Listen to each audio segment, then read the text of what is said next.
இன்றைய ஆன்மீக தகவல் நிகழ்ச்சியில் ஒருவருடைய ஜாதகத்தில் 4ஆம் இடத்தை பார்க்கும் பொழுது 4ஆம் இடத்தை வச்சு அந்த ஜாதகருக்கு என்னென்ன யோகத்தை கணிக்க முடியும், என்னென்ன விஷயங்களை தெரிஞ்சுக்க முடியுங்கிறத விரிவாக பார்க்கலாம். பொதுவாகவே ஆணாக இருந்தாலும் பெண்ணாக இருந்தாலும் உங்களுடைய ஜாதகத்தில் லக்னம் அப்படிங்கிற அந்த கட்டத்திலிருந்து வலதுபுறமாக எண்ணி வரும்பொழுது 4ஆவது கட்டம் சுகஸ்தானமாக, மாதுர் ஸ்தானமாக, வண்டி வாகன ஸ்தானமாக சாஸ்திரத்தில் சொல்லப்பட்டிருக்குது.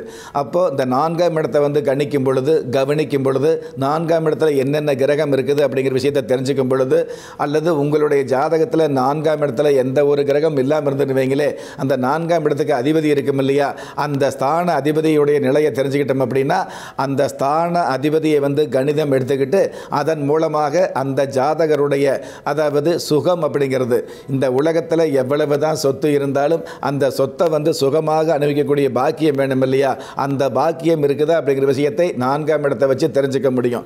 அதே மாதிரி எவ்வளவு தான் வண்டி வாகனம் சம்மந்தப்பட்ட விஷயம் இருந்தால் கூட லட்சக்கணக்கில் கோடிக்கணக்கில் வண்டி வாகனம் சம்மந்தப்பட்ட ஆடம்பர வாகனம் வாங்கினால் கூட வாகன உரிமையாளர் ஏதாவது சிந்தனையோடு இருக்கக்கூடிய கௌரவமான ஒரு சிந்தனை இருக்கக்கூடிய சூழல் அதிகமாக வந்துட்டு இருக்கும்.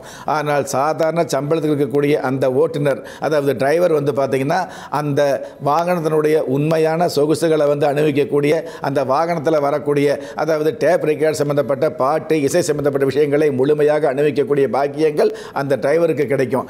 அந்த மாதிரி காசு போட்டு வாங்கின நீங்கள் அந்த சுகத்தை அனுபவிக்க முடியுமா அப்படிங்கிற விஷயத்தை இந்த 4ஆம் இடத்தை வச்சு தெரிஞ்சுக்க முடியும். அதே மாதிரி மாதுர் சம்பந்தப்பட்டது, மாதுர் ஸ்தானம் அப்படிங்கிறது தாயார், தாயாருடைய ஆயுள், தாயாருக்கு வரக்கூடிய நோய் நொடி, அந்த தாயாருக்கும் பிள்ளைக்கும் இருக்கக்கூடிய உண்மையான உறவுத்தன்மை விஷயங்களை உறுதியாக தெரிஞ்சு கொள்ளக்கூடிய, திருமணமாக வரைக்கும் பல குடும்பங்களில் தாயாகத்தான் இருந்துகிட்டு இருக்கிறாங்க. திருமணம் ஆனதுக்கப்புறம் அந்த தாய்க்கும் தனையனுக்கும் பிரிவு வருது அப்படிங்கிறது மறுக்க முடியாத யதார்த்தமாக தான் இருந்துகிட்டு இருக்குது. நிறைய குடும்பங்களில் நிறைய பாதைகளில் பார்த்தீங்கன்னா நிறைய தெருவுகளில் வாக்கிங் போகும் பொழுது சாதாரண நாய்க்கு கொடுக்கக்கூடிய மரியாதை கூட ஒரு சில குடும்பங்களில் தாய்க்கு இருக்கிறதில்லை அப்படிங்கிறது தவிர்க்க முடியாத உண்மையாக இருந்துட்டு இருக்குது. இந்த மாதிரியான விஷயங்களை எல்லாம் மிக மிக உன்னிப்பாக, தெளிவாக, உறுதியாக தெரிந்து கொள்ளக்கூடிய ஸ்தானம் ஒருவருடைய ஜாதகத்தில் 4ஆவது ஸ்தானம்.